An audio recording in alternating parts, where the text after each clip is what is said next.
Dublin stands as one of Europe's most captivating capitals, but beneath its modern facade lies a story that spans over 1,000 years of triumph, tragedy, and transformation. Tonight, we'll uncover how a strategic Viking settlement evolved into the beating heart of Ireland, surviving invasions, rebellions, famines, and civil wars to become the vibrant metropolis we know today. Dublin has weathered more storms than perhaps any other European city, yet it continues to thrive as a beacon of culture, literature, and innovation. We'll begin with a remarkable discovery along the River Liffey, and from there, we'll trace the city's extraordinary journey through centuries of change. So settle back and let your imagination drift as we explore the remarkable history of Dublin.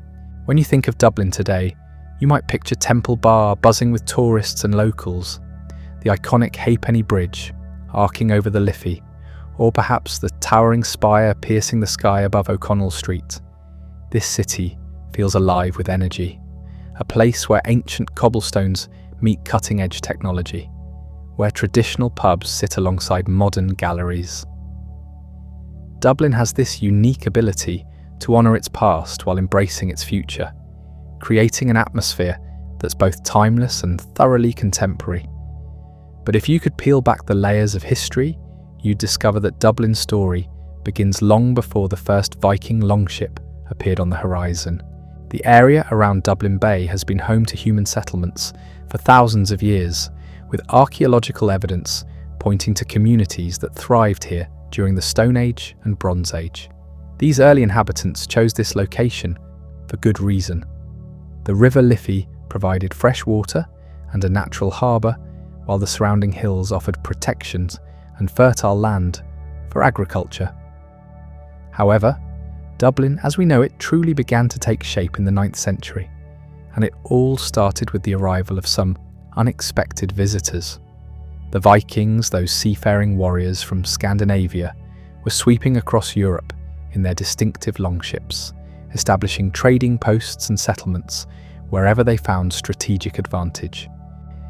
In 841, a group of Norse Vikings sailed up the River Liffey and established a settlement they called Dubh Linn, meaning Black Pool in Old Irish. This name referred to a dark tidal pool where the River Poddle met the Liffey, creating the perfect natural harbour for their vessels. The Vikings weren't just raiders and pillagers, as popular culture often portrays them. They were also skilled traders, craftsmen, and city builders. These Norse settlers recognised the immense potential of this location.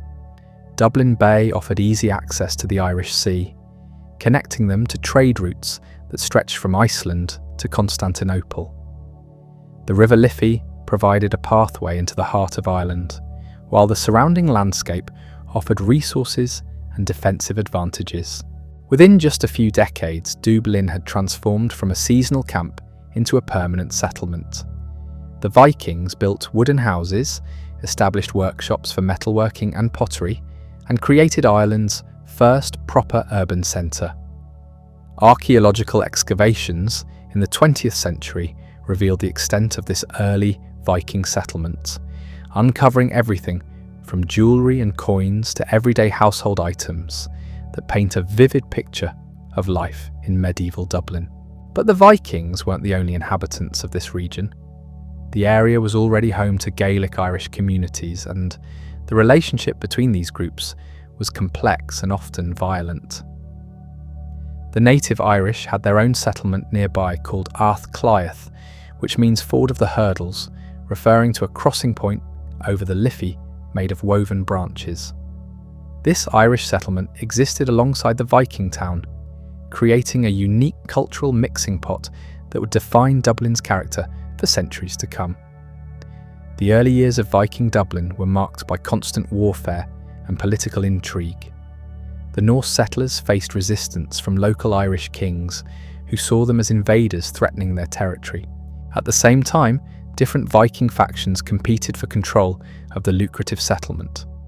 The city changed hands multiple times as various warriors and chieftains battled for supremacy. One of the most significant figures in early Dublin history was Ivar the Boneless, a legendary Viking leader who ruled the city in the mid-9th century. Despite his fearsome reputation as a warrior, Ivar was also a shrewd politician who understood that lasting success required more than just military might.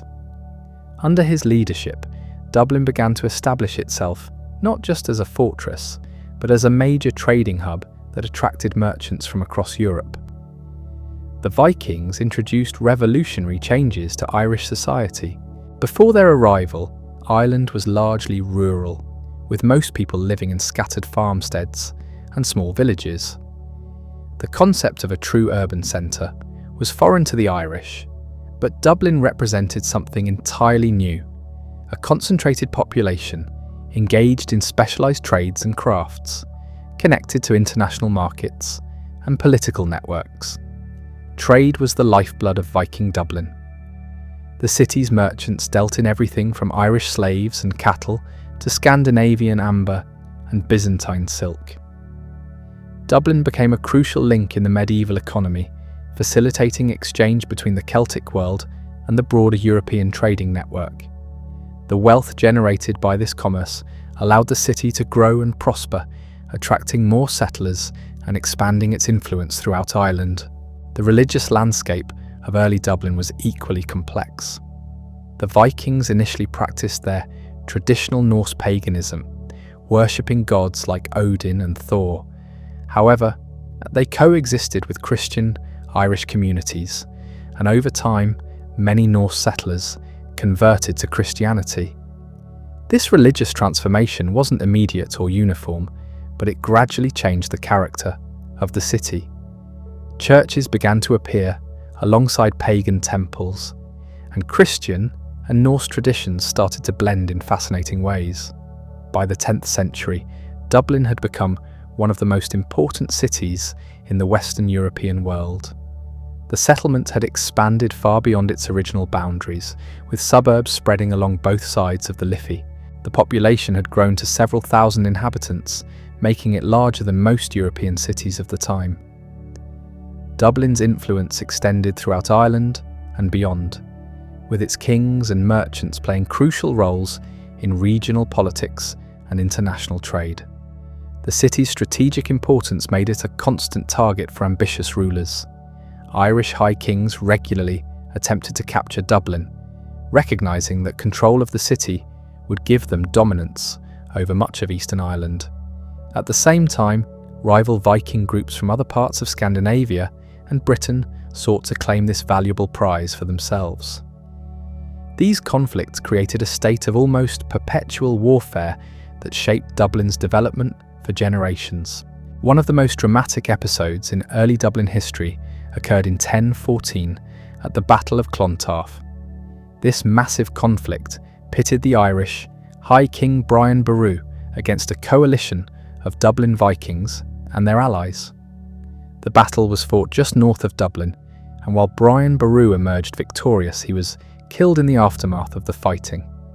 This battle marked a turning point in Irish history and significantly weakened Viking power in Dublin, though it didn't end their presence in the city. The aftermath of Clontarf ushered in a new era for Dublin. While the Vikings remained important inhabitants of the city, they were no longer the dominant political force they had once been. Instead, Dublin began to develop as a more integrated part of Irish society, with Norse and Gaelic cultures blending in unprecedented ways. The city's inhabitants spoke a mixture of Old Norse and Irish Gaelic, created hybrid art forms, and developed unique architectural styles that reflected their multicultural heritage. During this period, Dublin continued to thrive as a commercial centre. The city's craftsmen became renowned throughout Europe for their metalwork, particularly their intricate jewellery and weapons. Dublin's merchants maintained extensive trade networks, importing luxury goods from distant lands and exporting Irish products to foreign markets. The city's wealth and sophistication rivaled that of much larger European capitals. The 11th and early 12th centuries saw Dublin evolving from a Viking stronghold into something more recognisably Irish, though it retained its international character and commercial focus. The city's rulers still claimed Norse heritage, but they increasingly aligned themselves with Irish political networks and cultural traditions. This gradual transformation set the stage for the next major chapter in Dublin's history, when new invaders would once again reshape the city's destiny. As we stand on the threshold of the 12th century, Dublin had already established itself as Ireland's premier urban centre. The black pool that gave the city its name had witnessed the rise of a remarkable settlement that bridged two worlds, Norse and Gaelic, pagan and Christian, local and international. But even greater changes lay ahead, changes that would transform Dublin from a Viking trading post into the capital of a nation. The story of medieval Dublin was far from over, and the centuries that followed would bring new conquerors, new challenges, and new opportunities that would continue to shape the character of this extraordinary city. The transformation Dublin was experiencing would soon be dramatically accelerated by events unfolding across the Irish Sea. In 1169, the first Norman knights landed on the shores of Wexford, invited by the deposed King of Leinster, Diarmait mac Murchada. These weren't just any warriors. The Normans had already conquered England a century earlier, and they brought with them revolutionary military tactics, advanced fortification techniques, and an entirely different approach to governance and urban development. Within 2 years of their initial landing, the Normans had set their sights on Dublin. The city's wealth and strategic importance made it an irresistible target for these ambitious conquerors. In 1170, the Norman Lord Strongbow, officially known as Richard de Clare, captured Dublin after a brief but decisive siege. The city's Viking Irish defenders, despite their fierce reputation, were no match for the disciplined Norman forces equipped with superior armour, cavalry, and siege engines. The Norman conquest of Dublin marked the beginning of another profound transformation. Unlike the gradual cultural blending that had characterised the Viking period, the Norman takeover was swift and comprehensive.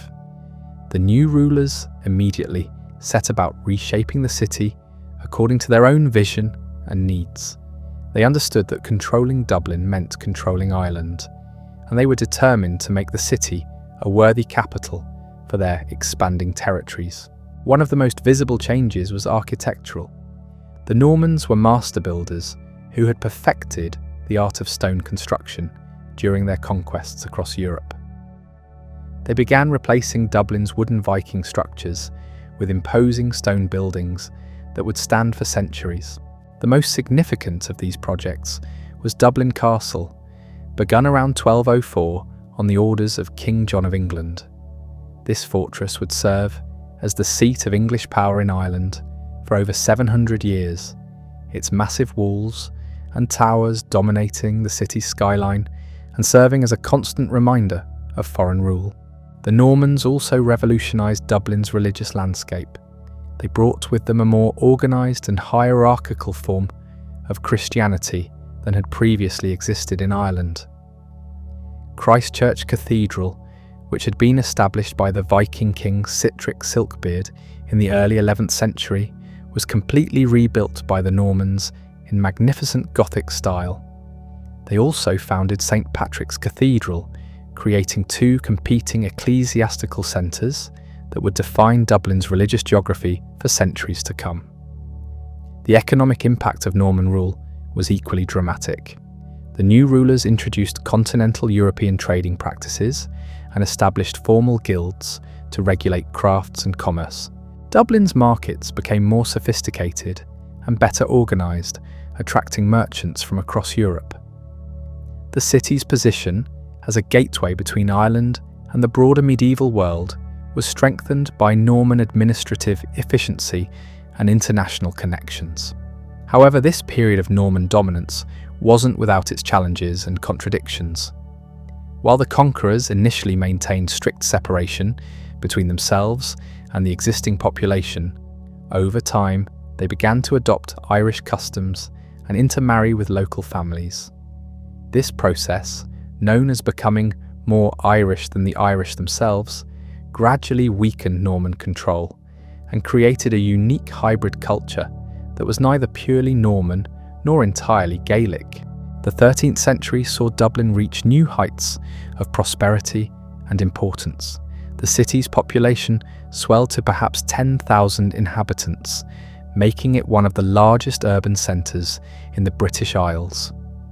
Merchants from London, Bristol, and continental Europe established permanent trading houses in Dublin, creating a cosmopolitan atmosphere that rivaled major European commercial centres. The city's craftsmen produced goods that were exported throughout the known world, from intricate metalwork to fine textiles. Dublin's growing significance was reflected in its political status. In 1229, the city received its first royal charter, formally recognising its importance and granting it significant privileges and freedoms. This charter established Dublin as a corporate entity with the right to elect its own mayor and govern its internal affairs. The city developed its own courts, maintained its own armed forces, and collected its own taxes, creating a level of autonomy that was unusual for medieval urban centres. The medieval city that emerged during this period bore little resemblance to its Viking predecessor. Stone walls enclosed a much larger area, protecting not just the original settlement around the castle, but also extensive suburbs that had grown up along the Liffey's banks. The city was divided into distinct quarters, each with its own character and specialisation. The area around Christ Church remained the religious and administrative centre, while the riverside districts became the heart of commercial activity.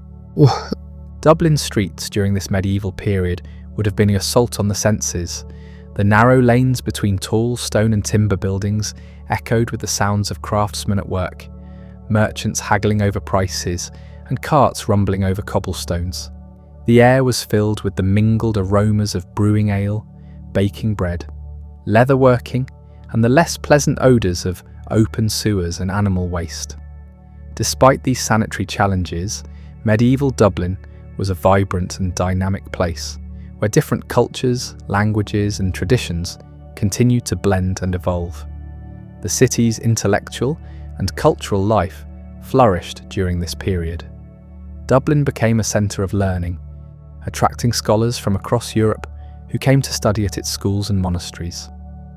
The city's scriptoriums produced illuminated manuscripts that were treasured throughout the medieval world, while its poets and musicians created works that influenced Irish culture for generations. Trade remained the foundation of Dublin's prosperity, but the nature of that trade evolved significantly under Norman rule. The city became increasingly integrated into the broader European economy, exporting Irish agricultural products, raw materials, and finished goods while importing luxury items, manufactured goods, and exotic commodities from distant lands. Dublin's merchants established trading relationships that stretched from Iceland to the Mediterranean, making the city a crucial node in the medieval global economy. The 14th century brought new challenges that would test Dublin's resilience and adaptability.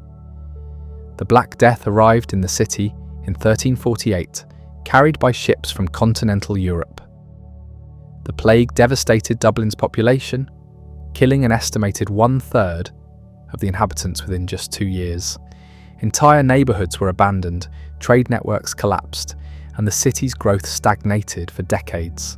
Recovery from the plague was slow and difficult, but Dublin's strategic advantages ensured its eventual revival. The city's survivors rebuilt their lives and businesses, often occupying larger houses and workshops left vacant by plague victims. This redistribution of resources, while tragic in its origins, actually contributed to improved living conditions for many survivors and helped accelerate Dublin's eventual recovery. The late medieval period also saw increasing tensions between the Anglo-Norman settlers and the resurgent Gaelic Irish population. Beyond the Pale, the area of direct English control around Dublin, Gaelic culture was experiencing a renaissance. Irish chieftains were reasserting their independence, reclaiming ancestral lands, and challenging Norman authority throughout the country. Dublin found itself increasingly isolated as an English outpost in an increasingly Irish landscape. These political pressures forced Dublin to become more militarised and defensive. The city's walls were strengthened and extended, new towers were added to Dublin Castle, and the citizens were required to maintain weapons and participate in regular military exercises. The cosmopolitan open character of earlier medieval Dublin gradually gave way to a more insular and suspicious mindset as external threats mounted. Despite these challenges, Dublin continued to evolve and adapt. The city's merchants found new markets and trading partners, its craftsmen developed new techniques and products, and its citizens created new institutions to meet changing needs. The medieval period had transformed Dublin from a Viking trading post into a major European city, but even greater changes lay ahead as Ireland moved toward the early modern period. As the 15th century dawned, Dublin stood as the undisputed capital of English Ireland, but its future remained uncertain. The city had survived Viking raids, Norman conquest, plague, and political upheaval, each time emerging stronger and more resilient. The foundations laid during these medieval centuries would prove crucial as Dublin faced the challenges and opportunities of the Renaissance and Reformation periods that lay ahead. The dawn of the 16th century brought winds of change that would reshape not just Dublin, but the entire Irish landscape. Across Europe, the Renaissance was transforming art, science, and politics, while the Protestant Reformation was challenging the very foundations of medieval Christianity.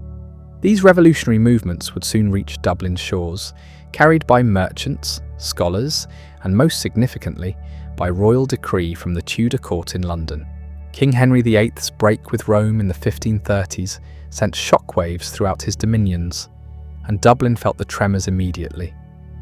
The city that had been a bastion of Catholic Christianity for centuries suddenly found itself at the centre of a religious revolution. The King's declaration as supreme head of the Church of England extended to Ireland, making Dublin the headquarters for implementing Protestant reforms in what remained a predominantly Catholic country. The dissolution of the monasteries began in Dublin around 1537, fundamentally altering the city's character. For centuries, religious houses had been integral to Dublin life, providing education, healthcare, and social services while controlling vast amounts of urban property. Christ Church Cathedral and St Patrick's Cathedral were reformed along Protestant lines, while smaller monastic communities were disbanded entirely.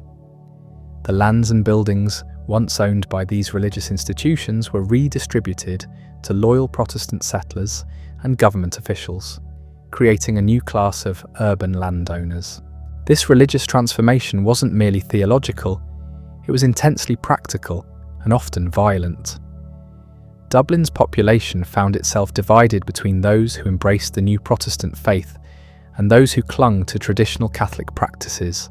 The city's merchants and administrators, recognizing which way the political winds were blowing, generally conformed outwardly to Protestant worship, while sometimes maintaining private Catholic devotions.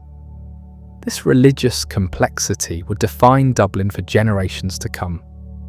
The Tudor period also witnessed a dramatic expansion of English administrative control over Ireland, with Dublin serving as the nerve centre of this colonial project. Dublin Castle was extensively renovated and expanded to house the growing bureaucracy needed to govern an increasingly centralised Irish state. The Lord Deputy, representing English royal authority, held court in Dublin, attracting ambitious nobles, administrators, and soldiers who saw Ireland as a land of opportunity. The famous Pale, the area of direct English control centred on Dublin, began to expand during this period, though not without significant resistance. the traditional Gaelic chieftains and Anglo-Norman lords who had become Hibernicized posed constant challenges to Tudor authority. Dublin found itself the secure base from which military campaigns were launched to subdue rebellious territories, making the city both a symbol of English power and a target for Irish resistance. Trade continued to be Dublin's lifeblood, but the nature of commerce evolved dramatically during the 16th century. The city became increasingly integrated into the broader English economic system, with new trade routes opening to the Americas and Asia. Dublin merchants began importing tobacco from Virginia, sugar from the Caribbean, and spices from the East Indies, while exporting Irish beef, butter, and wool to English and continental markets. The city's quays bustled with activity as larger ships required deeper harbours and more sophisticated port facilities. The arrival of printing in Dublin around 1550 marked another revolutionary change. The first printing press established in the city began producing books, pamphlets, and official proclamations in both English and Latin. This technological innovation accelerated the spread of Protestant theology and English administrative practices, while also preserving and disseminating Irish cultural materials. Dublin's printers produced everything from religious treatises to legal documents, making the city a centre of intellectual activity and political communication. Urban planning during the Tudor period reflected the growing confidence and ambition of Dublin's English rulers. New streets were laid out in more regular patterns than the winding medieval lanes, while public buildings were constructed in the latest Renaissance styles. The city's architecture began to reflect continental European influences, with Italian and Flemish design elements appearing in churches, merchant houses, and government buildings. The population of Tudor Dublin grew steadily, reaching perhaps 15,000 inhabitants by the end of the 16th century. This growth came not just from natural increase, but from significant immigration. English and Scottish settlers arrived seeking economic opportunities and government positions, while European craftsmen and merchants were attracted by Dublin's expanding economy. At the same time, displaced Irish people from the countryside often found themselves in Dublin, creating a complex urban society with multiple languages, cultures, and loyalties.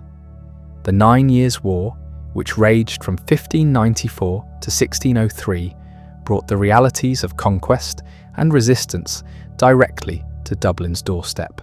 While the city itself never fell under siege, its role as the headquarters of English resistance to the Great Gaelic Confederacy, led by Hugh O'Neill, made it a crucial strategic target. Dublin's resources were stretched to support military campaigns throughout Ireland, while refugees from war-torn areas sought shelter within its walls. The war's conclusion, with the Treaty of Mellifont in 1603, marked the effective end of Gaelic Ireland as an independent political entity. Dublin emerged from this conflict as the undisputed capital of a unified English Ireland. But this victory came at enormous cost. The traditional Gaelic social order had been shattered, creating social and economic disruptions that would reshape Irish society for centuries. The early 17th century witnessed what became known as the Plantation of Ulster, the systematic colonisation of Northern Ireland with English and Scottish Protestant settlers. While this plantation occurred hundreds of miles from Dublin, its effects were felt immediately in the capital. The city became the administrative centre for coordinating this massive colonial project, while also serving as a port of entry for thousands of new settlers heading north. Dublin's economy boomed during this plantation period. The city's merchants provided supplies, transportation, and financial services to support the Ulster colonisation, while its craftsmen produced goods needed by new settlements. The wealth generated by this colonial expansion funded new construction projects, expanded the city's physical boundaries, and attracted even more immigrants seeking economic opportunities. The religious landscape of early 17th century Dublin reflected the broader complexities of Irish society under English rule. The established Protestant churches served the administrative and merchant classes, while a substantial Catholic population maintained their faith through increasingly elaborate networks of secret worship and clandestine clergy. This religious division created parallel communities within the same city, each with its own institutions, loyalties, and cultural practices. Education became a particular battleground during this period. Protestant authorities established new schools designed to create a loyal English-speaking administrative class, while Catholic families often sent their children abroad for education or relied on illegal hedge schools. Trinity College. Dublin, founded in 1592, emerged as the premier Protestant institution in Ireland, attracting students from across the British Isles and continental Europe. The early decades of the 17th century also saw the emergence of Dublin as a significant cultural centre. The city's theatres began producing plays in English. Its musicians performed both traditional Irish and contemporary European compositions, and its artists created works that reflected the complex cultural mixing occurring throughout Irish society. Dublin was becoming a place where different traditions encountered each other, sometimes harmoniously, sometimes in conflict. Architecture during this period reflected the growing confidence of the Protestant establishment. New churches were built in classical styles, government buildings adopted Renaissance design principles, and wealthy merchants constructed elaborate townhouses that rivaled those of London or Edinburgh. The city's skyline began to change as medieval structures were replaced or renovated in contemporary styles.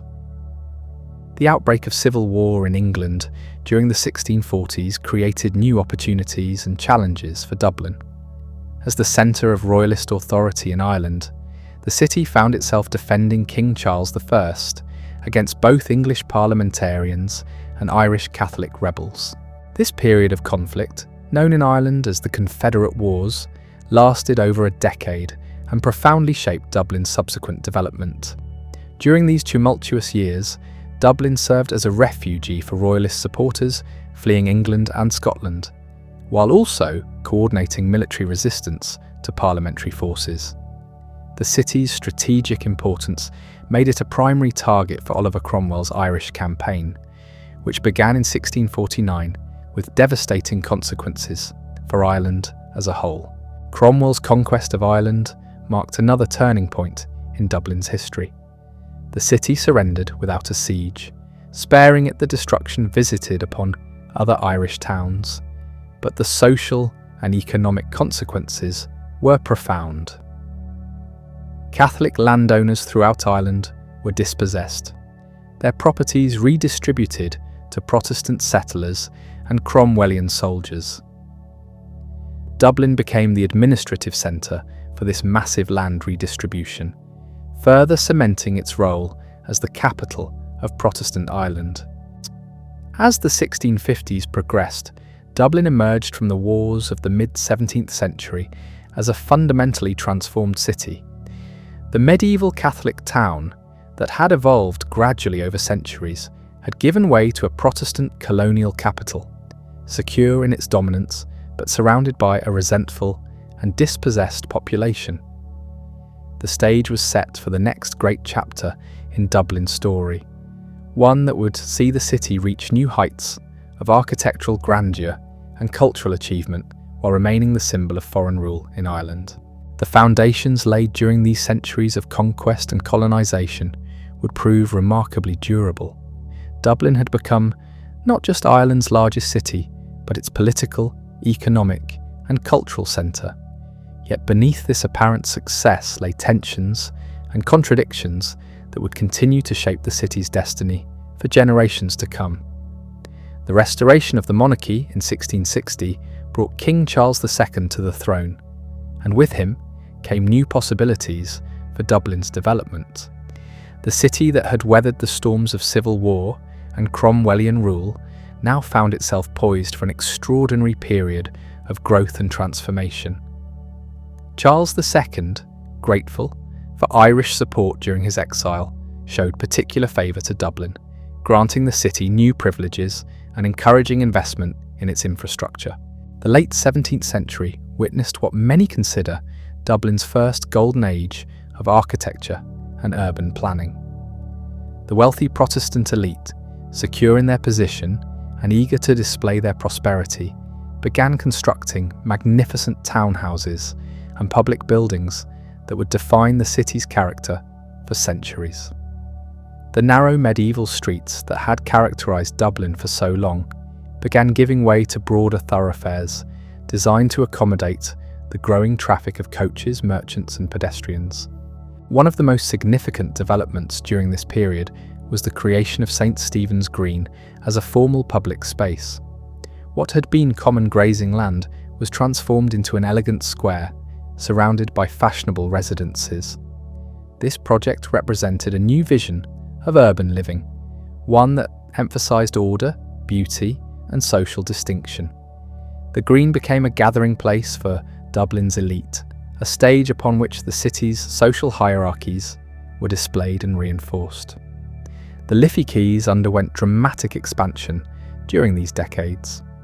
New stone quays replaced the old timber structures, creating a more impressive and functional waterfront. These improvements weren't merely aesthetic, they reflected Dublin's growing importance as a commercial centre. Ships from London, Bristol, and continental European ports crowded the river, bringing goods from around the world while carrying away Irish exports to distant markets. Dublin's role as a vice-regal capital became increasingly important during this period. The Lord Lieutenant, representing royal authority in Ireland, maintained a court that rivaled those of smaller European kingdoms.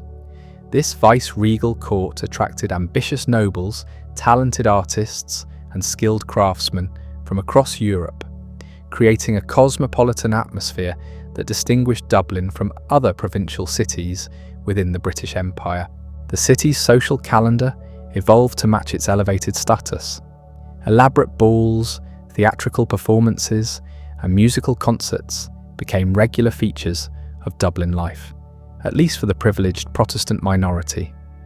The old medieval guild halls were supplemented by new social clubs and assembly rooms, where the elite could gather to discuss politics, business, and culture. These institutions created networks of influence and patronage that extended far beyond Dublin's boundaries. However, this apparent prosperity and sophistication masked deep underlying tensions. The Catholic majority, excluded from political participation and economic advancement, watched from the sidelines as their former properties were developed by Protestant newcomers. The city's wealth was built upon a foundation of dispossession and exclusion that would prove increasingly unstable as the decades progressed. The Williamite Wars of the 1690s brought these tensions to a dramatic climax. When the Catholic King James II attempted to reclaim his throne with French support, Dublin found itself once again at the centre of a European conflict. The city's Protestant population initially fled in panic as James established his court at Dublin Castle, but their fears proved largely unfounded. James, despite his Catholicism, proved reluctant to overturn the existing social order completely. The Battle of the Boyne in 1690 sealed James's fate and confirmed Protestant dominance in Ireland for generations to come. William of Orange's victory was celebrated with particular enthusiasm in Dublin, where Protestant citizens saw their political and religious freedoms secured. The city's churches rang with thanksgiving services, while bonfires and illuminations marked the triumph of the Protestant cause. The aftermath of the Williamite victory brought a new wave of penal legislation that further marginalised Ireland's Catholic population.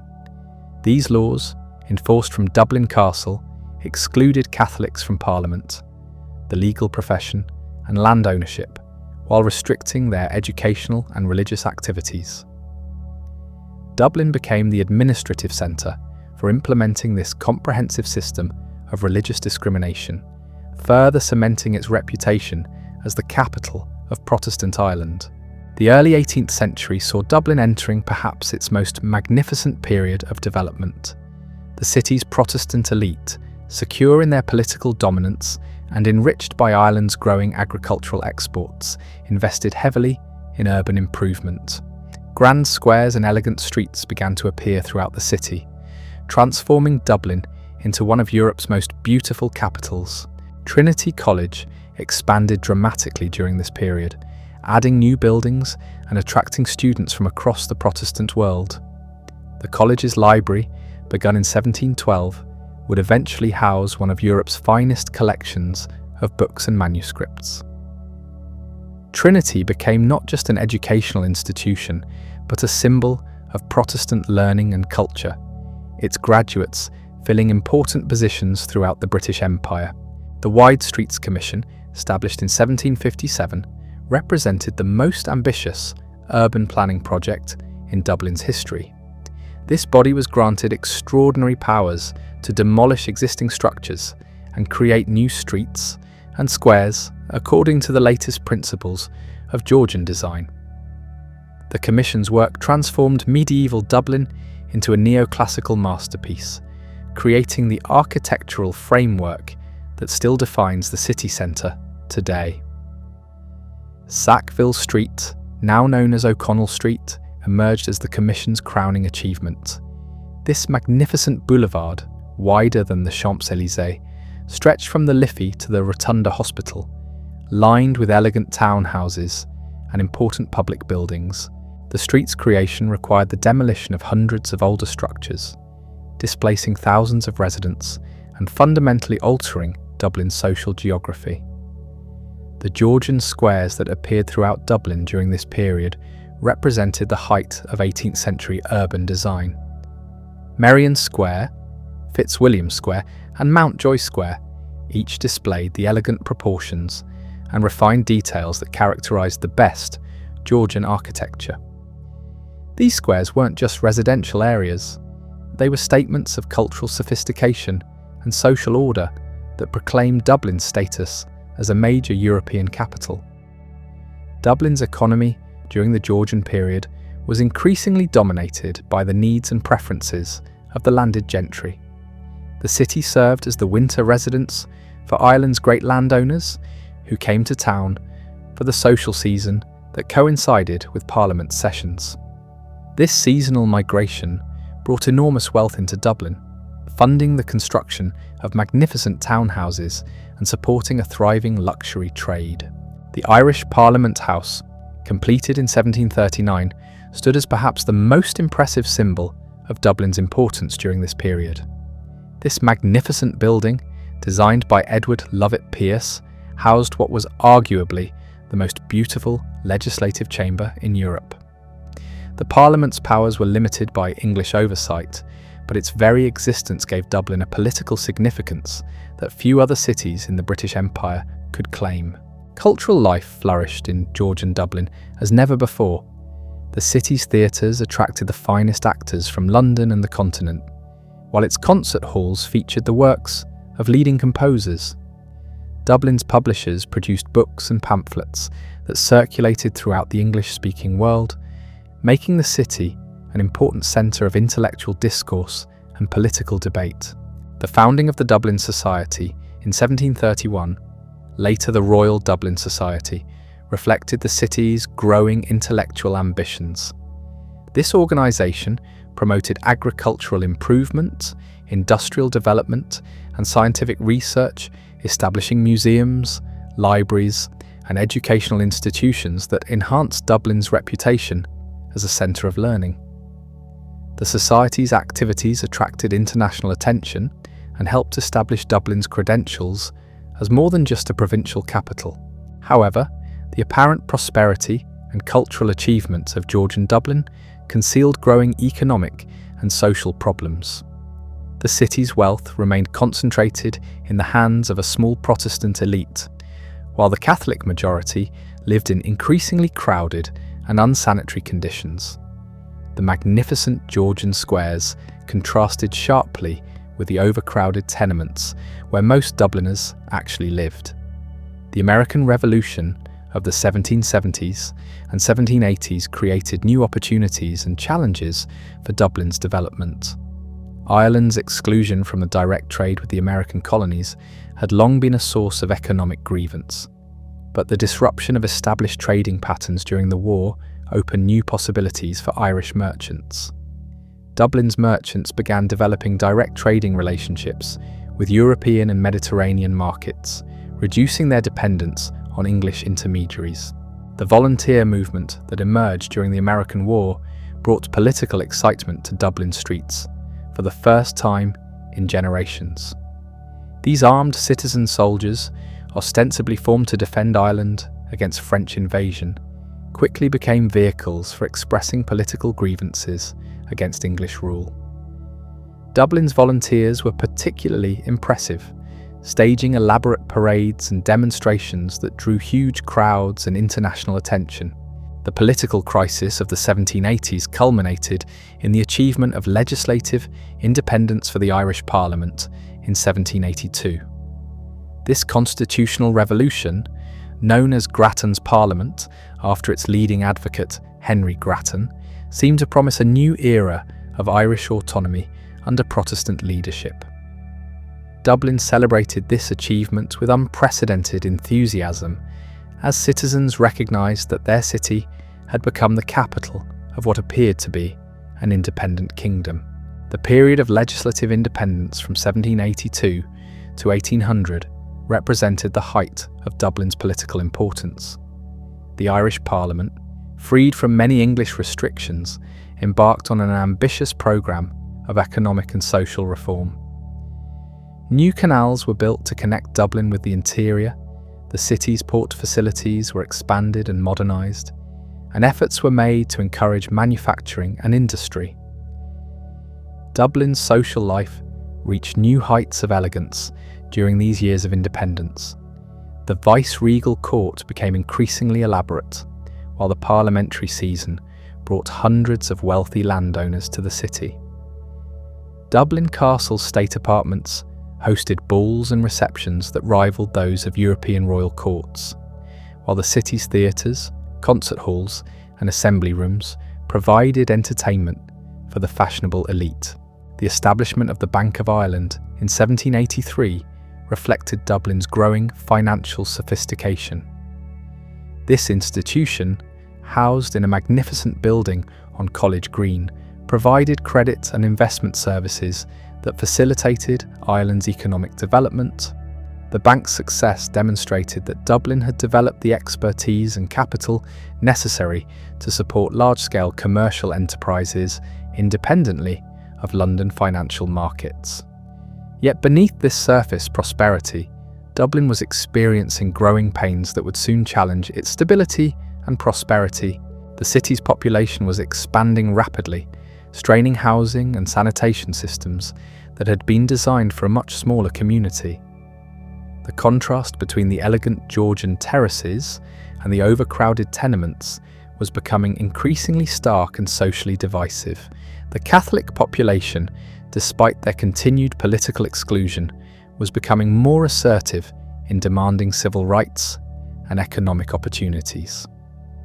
The Catholic Committee, based in Dublin, organised petitions and demonstrations that challenged the existing order while remaining within legal bounds.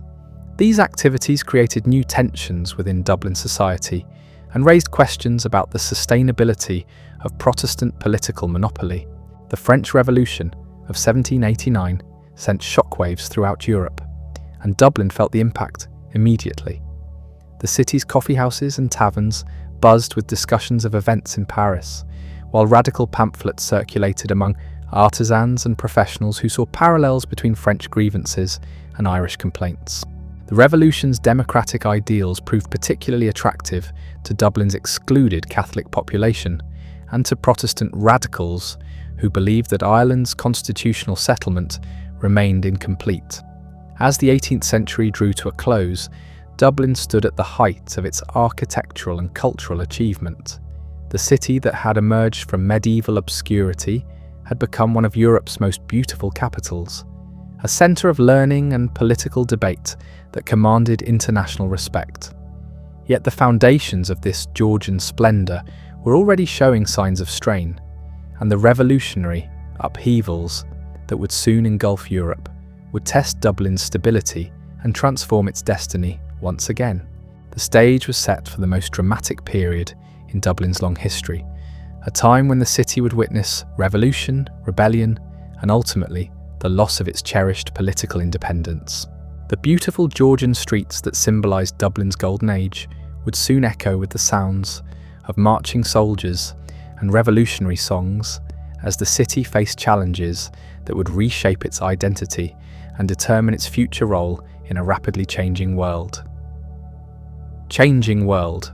The revolutionary fervour that swept across Europe in the late 18th century reached Dublin with particular intensity, carried by merchants, students, and intellectuals who had witnessed firsthand the dramatic changes unfolding in France. The coffee houses and taverns around Trinity College became hotbeds of political discussion, where young Protestant radicals rubbed shoulders with Catholic professionals, united by their frustration with Ireland's limited autonomy and their fascination with revolutionary ideals of equality and popular sovereignty. The United Irishmen, founded in Belfast in 1791, but quickly establishing a powerful Dublin branch, represented something entirely new in Irish politics. This organisation brought together Protestants and Catholics in pursuit of radical democratic reform, challenging not just English authority, but the entire sectarian foundation upon which Dublin's Georgian prosperity had been built. Their meetings in the city's back rooms and private houses attracted merchants, lawyers, artisans, and even some members of the landed gentry who had grown disillusioned with the limitations of Grattan's parliament. Theobald Wolfe Tone, the organisation's most charismatic leader, spent considerable time in Dublin developing the theoretical framework that would guide the movement toward revolution. His arguments for Irish independence, religious equality, and democratic government found eager audiences among Dublin's growing middle class, particularly those who felt excluded from the narrow circle of families who dominated Georgian society. Tone's vision of an Ireland where Catholic, Protestant, and dissenter could unite as equal citizens represented a direct challenge to the religious divisions that had defined Dublin for centuries. The economic pressures building throughout the 1790s added urgency to these political discussions. Dublin's merchants faced increasing competition from English manufacturers, while the city's artisans struggled against cheaper imported goods. The wars with revolutionary France disrupted traditional trading patterns, creating shortages and inflation that affected all levels of Dublin society. Even the wealthy found their agricultural rents declining as European markets became unstable, reducing the disposable income that had fueled Dublin's cultural golden age. The government response to growing radicalism was swift and harsh. Dublin Castle, now under the direction of hardline administrators who viewed any challenge to authority as dangerous sedition, began implementing repressive measures that transformed the city's atmosphere. Military patrols became commonplace on streets that had once hosted elegant social gatherings, while government spies infiltrated the coffee houses and private clubs where political discussions took place. The infamous Insurrection Act of 1796 gave authorities sweeping powers to search homes, arrest suspects, and impose curfews throughout Dublin and its surrounding counties. The city's jails filled with political prisoners, many of them prominent citizens whose only crime had been attending meetings or possessing banned literature. This wave of repression drove the United Irishmen underground, but failed to eliminate their influence, instead creating martyrs and deepening popular resentment against English rule. Dublin's Catholic population watched these developments with particular interest.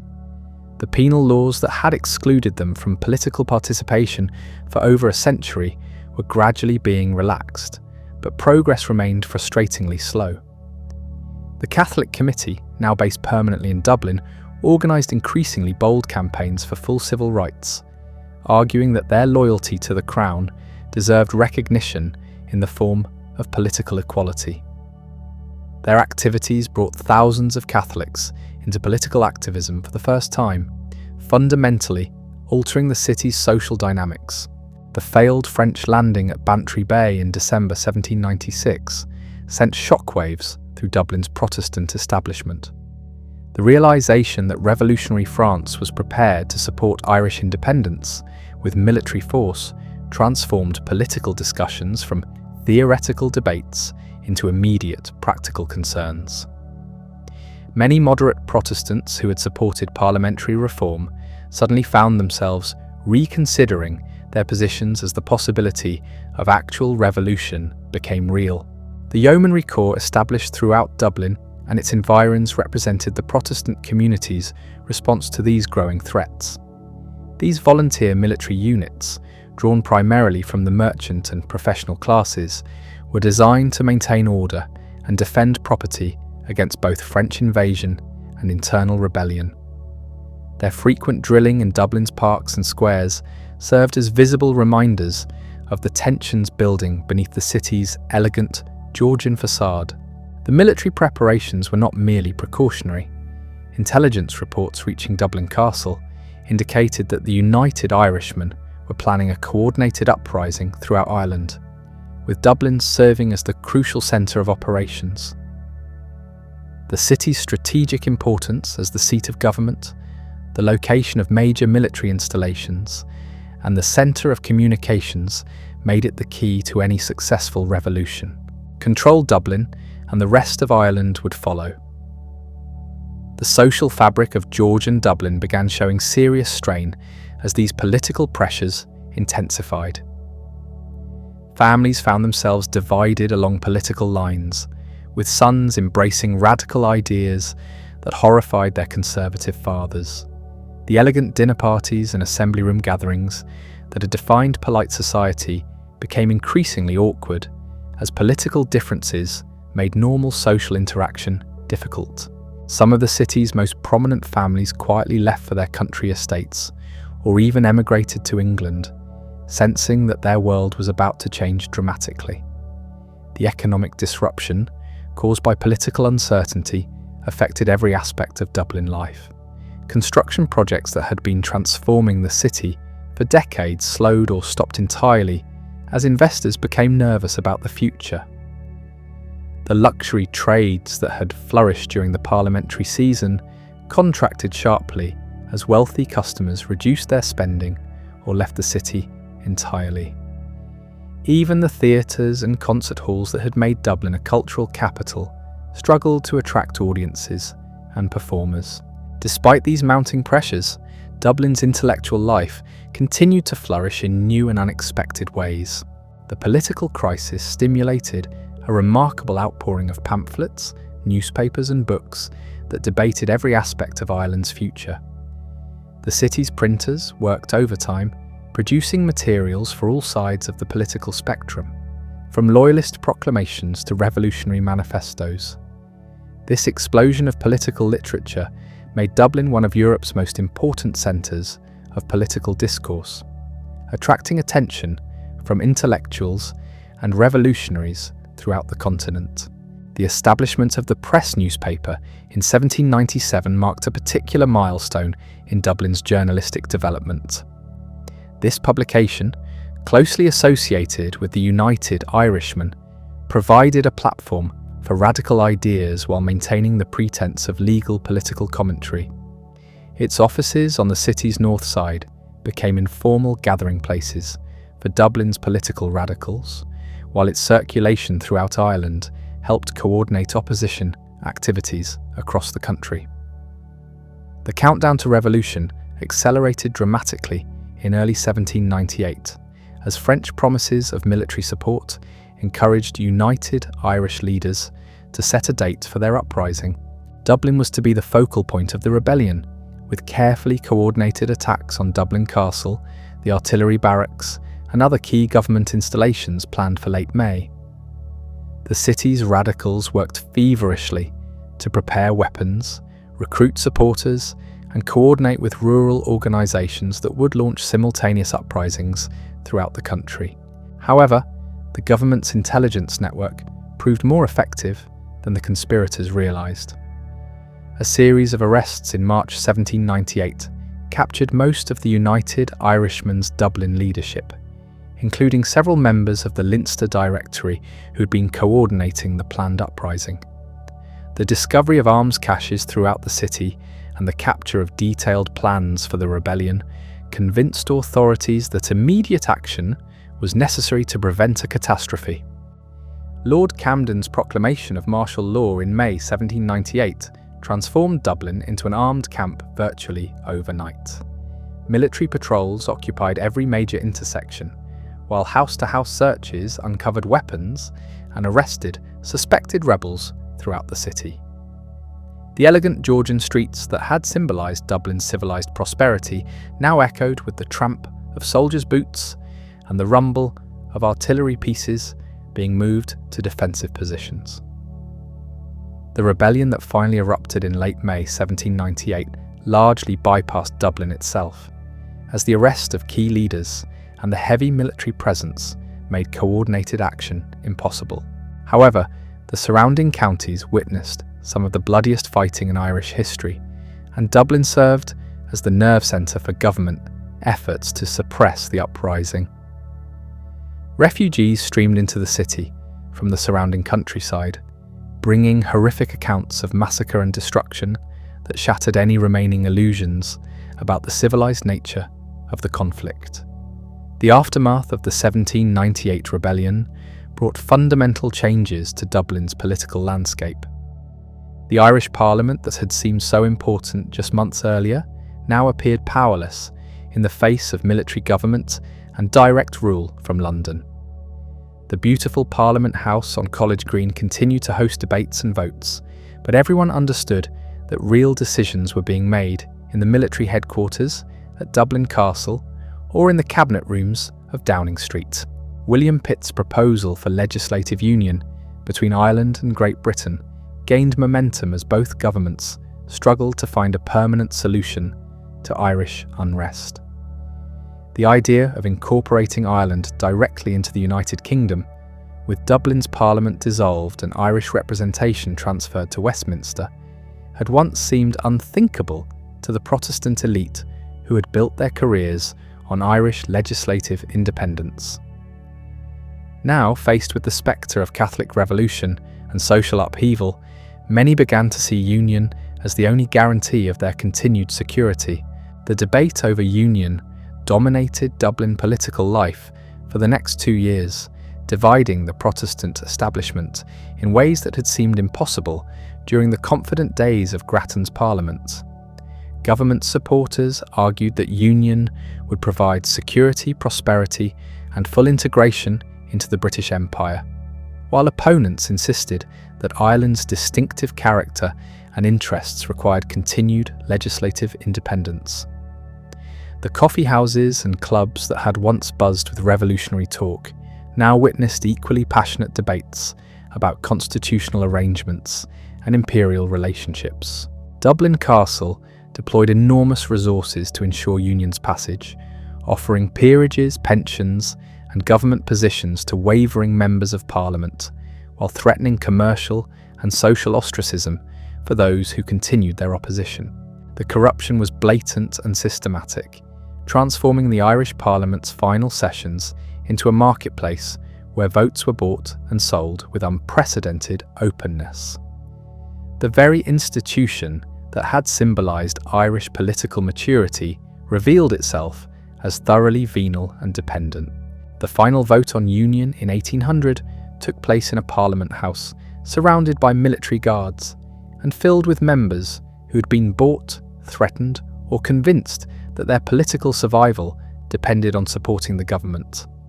The narrow margin of victory reflected the deep divisions within Protestant Ireland, but the result was decisive. The Irish Parliament voted to abolish itself, transferring sovereignty to Westminster and ending Dublin's brief career as the capital of an independent kingdom. The last session of the Irish Parliament, on August 2, 1800, was a moment of profound symbolism for Dublin and Ireland. The magnificent chamber that had hosted some of the greatest debates in Irish history fell silent as the mace was removed and the building prepared for its transformation into a bank. The Protestant elite who had built Georgian Dublin's splendour watched their political world dissolve, uncertain what role they would play in the new imperial arrangement. The Act of Union that came into effect on January 1st, 1801, marked the end of one era in Dublin's history and the beginning of another. The city that had been the capital of a kingdom, however limited and exclusive, was now merely a provincial centre within the United Kingdom. The implications of this change would unfold gradually over the coming decades, but the immediate effect was to diminish Dublin's political importance while raising fundamental questions about its future identity and purpose. Yet Dublin had survived conquest, rebellion, and political transformation before. The city's merchants, craftsmen, and ordinary citizens, who had watched these great events unfold from the sidelines, now faced the challenge of adapting to yet another new reality. The Georgian buildings that had housed an independent parliament would find new uses, while the social networks that had sustained Anglo-Irish political culture would adapt to imperial rather than national purposes. The 19th century that lay ahead would bring new challenges and opportunities that would test Dublin's resilience once again.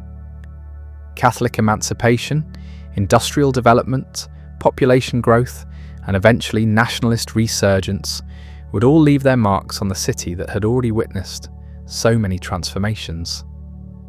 The union that seemed to end Dublin's political independence would itself prove temporary, setting the stage for new struggles that would ultimately restore the city's status as a national capital. As Dublin entered the 19th century, its Georgian squares and neoclassical monuments stood as testament to what had been achieved during the brief period of legislative independence. These architectural treasures would endure through the coming decades of imperial rule, serving as reminders of the city's capacity for reinvention and renewal. The story of Dublin was far from over. Indeed, some of its most dramatic chapters still lay ahead. The early decades of union brought unexpected consequences for Dublin that few could have predicted when the Act was passed. Rather than decline into provincial obscurity as many feared, the city began adapting to its new imperial role in ways that would ultimately strengthen its position within the broader British world. The removal of parliamentary business initially seemed catastrophic for Dublin's economy, as the seasonal influx of wealthy landowners diminished dramatically. However, this apparent setback forced the city to develop new sources of prosperity and identity. The transformation began almost immediately with the Catholic question that had simmered beneath the surface of Georgian society. Daniel O'Connell's emergence as the champion of Catholic rights found its most receptive audience in Dublin, where a large Catholic middle class had developed despite the penal restrictions. The city's lawyers, merchants, and professionals who had been excluded from political participation now saw union as an opportunity rather than a disaster, provided they could achieve full civil rights within the new imperial framework. O'Connell's Catholic Association, founded in 1823, established its headquarters in Dublin and transformed the city into the nerve centre of the most successful mass political movement Ireland had ever seen.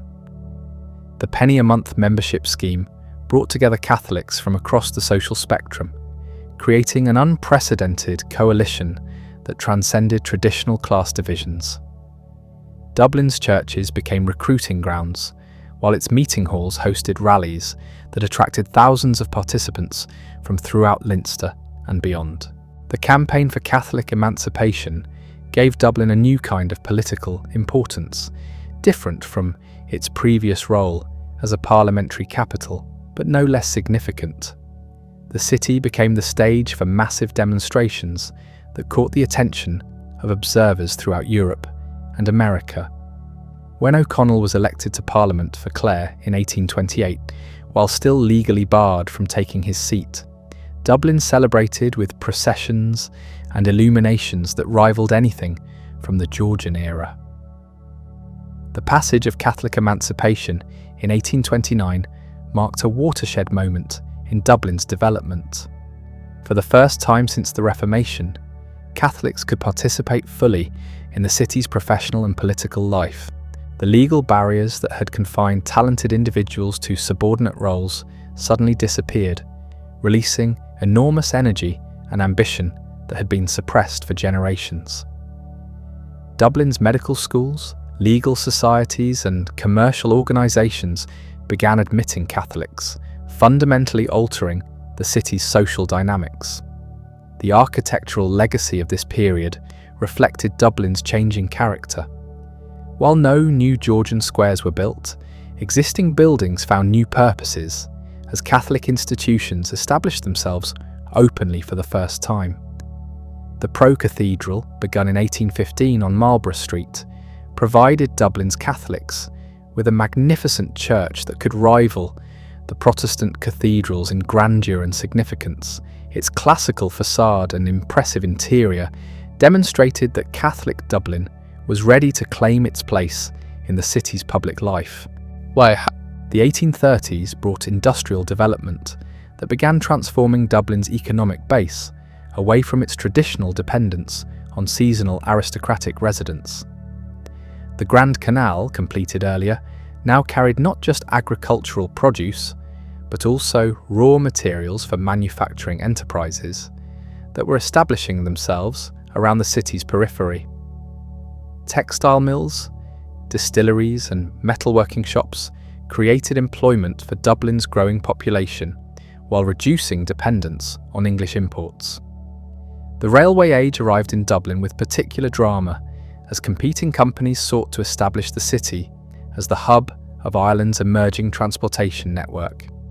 The Dublin and Kingstown Railway, opened in 1834, was Ireland's first passenger line and connected the city directly to its port at Doonloughere.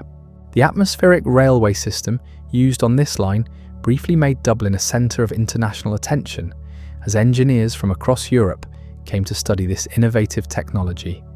Subsequent railway construction, radiating from Dublin to Cork, Belfast, Galway, and other major centres, confirmed the city's position as Ireland's transportation hub. The magnificent Broadstone and Kingsbridge stations, built in classical styles that complemented Georgian Dublin's architectural heritage, served as gateways that brought visitors from throughout Ireland and Britain into the heart of the capital. These transportation improvements stimulated commerce and industry, while making Dublin more accessible to its rural hinterland. The Great Famine of the 1840s tested Dublin's resilience in ways that previous crises had not. While the city itself did not experience the mass starvation that devastated rural Ireland, it became a magnet for refugees fleeing the worst affected areas. Thousands of destitute families crowded into Dublin's already overcrowded tenements, straining sanitation systems and overwhelming charitable institutions that had been designed for a much smaller population. The contrast between Dublin's elegant Georgian terraces and the horrific conditions in its tenements became increasingly stark during the famine years. Single rooms housed entire families, while cellars and attics were subdivided to accommodate even more desperate refugees. Disease spread rapidly through these overcrowded neighbourhoods, creating public health crises that threatened the entire city. The cholera epidemic of 1849 killed thousands and demonstrated how quickly urban problems could escalate beyond control. Yet Dublin's response to the famine also revealed the city's capacity for organisation and compassion. The Mansion House Relief Committee, bringing together leaders from all religious communities, coordinated aid efforts that saved countless lives. Soup kitchens operated throughout the city, while temporary hospitals were established to treat famine-related diseases. These efforts created new forms of cooperation between Dublin's different communities, while establishing precedents for municipal intervention in social problems. The political consequences of the famine extended far beyond immediate relief efforts. Dublin became the headquarters for a new kind of Irish nationalism that rejected O'Connell's constitutional approach in favour of more radical solutions. The Young Ireland movement, centred around the Nation newspaper published in Dublin, articulated visions of Irish independence that would influence political development for generations. Their 1848 uprising, though unsuccessful, established Dublin as the symbolic centre of Irish revolutionary nationalism. The post-famine decades brought remarkable economic growth that transformed Dublin's physical appearance and social structure. The city's population stabilised around 250,000 inhabitants, while improvements in public health and sanitation reduced the mortality rates that had plagued earlier periods. Gaslighting appeared on major streets, while the first omnibus services connected distant neighbourhoods to the city centre. Dublin was becoming a modern Victorian city with amenities that rivaled those of Liverpool or Edinburgh. The establishment of the Catholic University of Ireland in 1854, with John Henry Newman as its first rector, represented a milestone in Dublin's intellectual development. While Trinity College remained officially Protestant, the new Catholic institution provided higher education opportunities that had been denied to most Irishmen for centuries.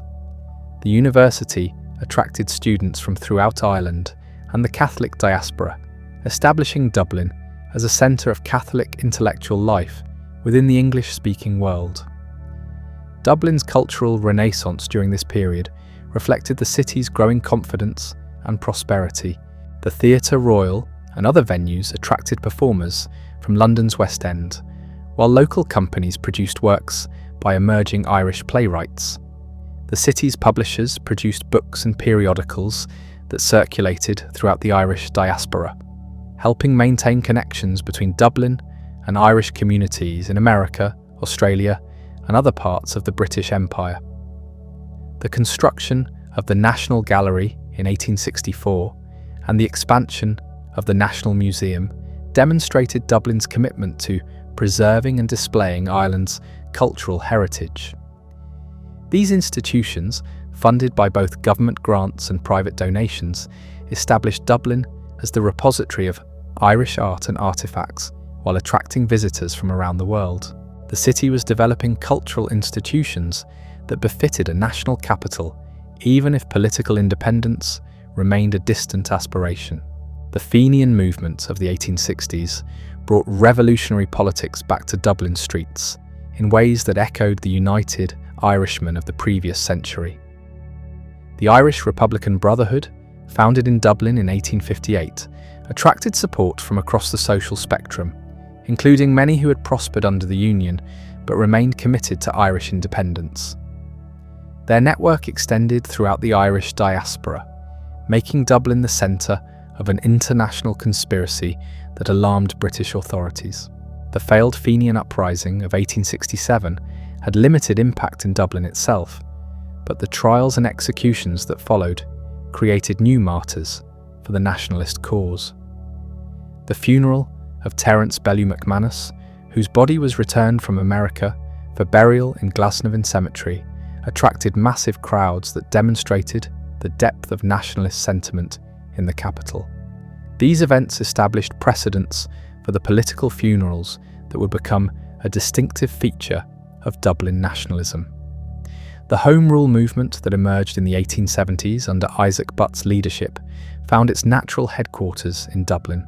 The city's lawyers, journalists, and merchants provided both the intellectual framework and financial support necessary for sustained political organisation. The Irish Parliamentary Party's offices became centres of political activity that attracted visitors from throughout Ireland and the diaspora, while Dublin's newspapers provided platforms for debating the merits of various approaches to achieving Irish self-government. Charles Stuart Parnell's rise to leadership of the Home Rule movement in the late 1870s brought new energy and sophistication to Dublin nationalism. His political machine, headquartered in the city, demonstrated unprecedented organisational ability while maintaining discipline that impressed even hostile observers. The weekly meetings of the Irish Parliamentary Party in Dublin became events of national significance, as decisions made in committee rooms on the north side could affect politics throughout Ireland and the British Isles. The land war of the 1880s, though primarily rural in its focus, was coordinated from Dublin through the Irish National Land League. The city served as the communication centre for a campaign that challenged fundamental assumptions about property rights and social relationships throughout Ireland. When Parnell was imprisoned in Kilmainham jail, his cell became a symbol of British oppression that galvanised nationalist opinion throughout the diaspora. The achievement of limited Home Rule in 1886, though defeated in the House of Lords, established Dublin as the presumptive capital of a future Irish state. Plans were drawn up for expanding government buildings and creating institutions necessary for self-government, while Dublin Corporation began asserting greater independence from British oversight.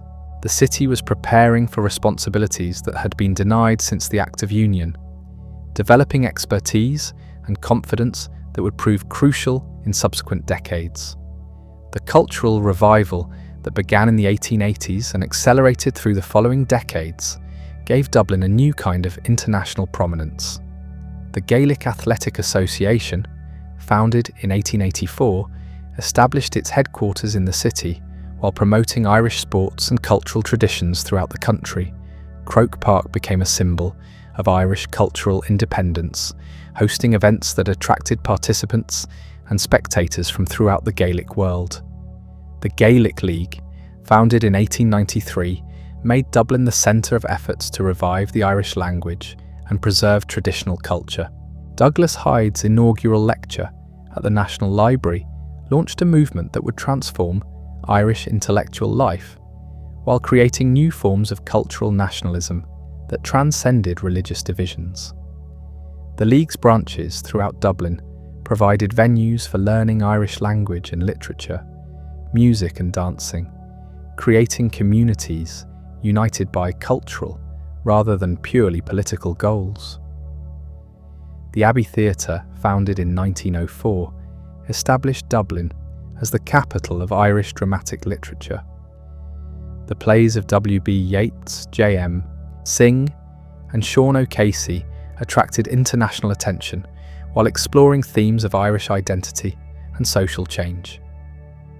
The theatre's productions sparked controversies that demonstrated how seriously Dubliners took questions of cultural representation and national identity, while establishing the city as a major centre of English language drama. Dublin's architectural development during the late Victorian and Edwardian periods reflected its growing prosperity and cultural confidence. The Custom House and Four Courts, damaged during various conflicts, were restored to their Georgian glory, while new buildings like the General Post Office on O'Connell Street demonstrated contemporary architectural ambitions. The city was developing a distinctive character that honoured its Georgian heritage while embracing modern functionality. The labour movement that emerged in early 20th century Dublin brought new forms of political organisation that challenged both nationalist and unionist orthodoxies. James Connolly's Irish Socialist Republican Party and James Larkin's Irish Transport and General Workers' Union represented working-class interests that had been largely ignored by middle-class political movements. Their activities made Dublin a centre of labour organisation, while creating alliances between political and economic grievances. The Dublin lockout of 1913 transformed the city into the focal point of one of the most significant labour disputes in British history. For months, Dublin streets witnessed confrontations between strikers and police that attracted international attention and support. The dispute's resolution, while disappointing for organised labour, demonstrated the capacity for sustained organisation and solidarity that would prove crucial in subsequent political struggles. As Dublin entered the second decade of the 20th century, the city stood poised for transformations that would dwarf even the dramatic changes of the previous century. The Home Rule Bill making its way through Parliament promised to restore Dublin's status as a national capital, while cultural revival movements had created new forms of Irish identity that transcended traditional sectarian divisions. Yet beneath this apparent progress, more radical forces were preparing for actions that would reshape not just Dublin, but the entire relationship between Ireland and the British Empire. The Georgian squares and neoclassical monuments that had witnessed so many previous transformations would soon echo with the sounds of revolution once again. Dublin had survived and prospered through union, famine, and gradual democratization, adapting to each challenge while maintaining its essential character as Ireland's premier city. The stage was now set for the most dramatic chapter yet in the long history of this remarkable capital, as the forces of cultural revival, political nationalism, and social revolution converged in the streets where Vikings had once traded and Norman lords had built their castles. The stirrings of revolution that had been building beneath Dublin's surface for decades finally erupted into the open during the fateful Easter week of 1916. The city that had witnessed so many transformations throughout its long history was about to experience perhaps its most defining moment, one that would forever alter its relationship with Britain and establish its destiny as the capital of an independent Irish nation. The Easter Rising began on Easter Monday, April 24th, when a small group of Irish Republicans seized key buildings throughout Dublin city centre. The General Post Office on O'Connell Street became their headquarters, and it was from its steps that Patrick Pearse read the proclamation of the Irish Republic to a largely bewildered crowd of Dubliners going about their holiday activities. The document declared Ireland's right to independence and established a provisional government that claimed sovereignty over the entire island. The rebels had chosen their targets carefully, occupying strategic positions that controlled access routes into the city centre, while symbolically claiming Dublin's most important civic buildings. The Four Courts, Jacob's Factory, Boland's Mill, and the South Dublin Union all fell under Republican control, creating a network of strongholds that the rebels hoped would serve as the foundation for a successful revolution. Their plan was audacious but desperately undermanned, with fewer than 2,000 volunteers facing the might of the British Empire. The British response was swift and overwhelming. Within hours, military reinforcements were streaming into Dublin from the Curragh and other bases throughout Ireland, while naval vessels positioned themselves in Dublin Bay to provide artillery support. The city that had known relative peace for over a century suddenly found itself transformed into an urban battlefield, with barricades appearing on familiar streets and the crack of rifle fire echoing off Georgian facades. The fighting that followed was unlike anything Dublin had experienced in its long history. The narrow streets that had been designed for horse-drawn traffic became death traps as British forces advanced methodically from building to building. The rebels, outnumbered and outgunned, fought with desperate courage but could not hope to match the professional soldiers arrayed against them. Artillery bombardment from across the Liffey reduced parts of O'Connell Street to rubble, while fires spread through the commercial heart of the city. Dublin's civilian population found themselves caught in the crossfire of a conflict they had not anticipated and largely did not support. Many residents had relatives serving with British forces in France, and the idea of rebellion during wartime struck them as treasonous and misguided. Shops were looted during the chaos, while families huddled in their homes as bullets shattered windows and shells exploded in nearby streets. The elegant Georgian terraces that had symbolised Dublin's civilised prosperity were pockmarked with bullet holes and scorched by fires. The surrender came after 6 days of fighting that had devastated the city centre and killed hundreds of combatants and civilians alike. Patrick Pearse's decision to capitulate was motivated by his horror at the civilian casualties and his recognition that further resistance would only bring more destruction to the city he claimed to be liberating. The rebels marched into captivity through streets lined with hostile crowds, who blamed them for the death and destruction that had engulfed their neighbourhoods. The immediate aftermath of the rising seemed to confirm that the rebellion had been a catastrophic failure. Dublin lay in ruins, with the GPO a burned-out shell, and O'Connell Street resembling a war zone more than the principal thoroughfare of a modern city.